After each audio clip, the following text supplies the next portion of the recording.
সিঙ্গাপুরের শীর্ষ 50 ধনীর তালিকায় বাংলাদেশের সামিট গ্রুপের মোহাম্মদ আজিজ খানের অবস্থান 49তম।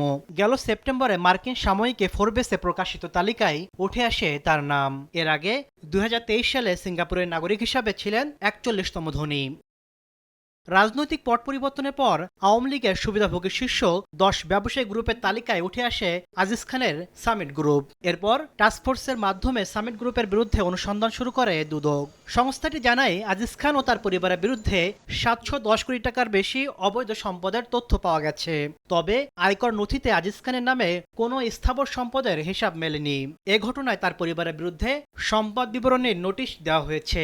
অনুসন্ধানকালে তার নামে কোনো স্থাবর সম্পদের তথ্য পাওয়া যায়নি, কিন্তু অস্থাবর সম্পদ পাওয়া গেছে 330 কোটি 93 লক্ষ টাকারও বেশি। তার নামে আরও কোনো স্থাবর অস্থাবর সম্পদ রয়েছে কি না এবং তার এই সম্পদ জ্ঞাতসারে স্থানান্তর, রূপান্তর, হস্তান্তর করার প্রাথমিক তথ্যাদি পাওয়ায় সম্পদ বিবরণী দাখিলের আদেশ জারির সিদ্ধান্ত গৃহীত হয়েছে।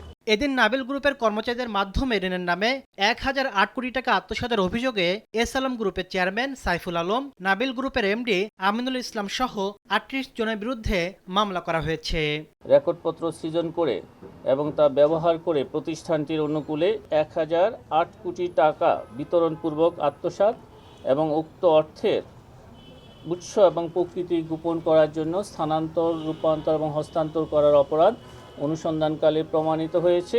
এদিকে বাংলা টিভির ব্যবস্থাপনা পরিচালক সৈয়দ সামাদুল হকের বিরুদ্ধে 4 কোটি টাকা আত্মসাতের অভিযোগে মামলা করেছে দুদক। তাসলিম তৌহিদ, সময় সংবাদ, ঢাকা।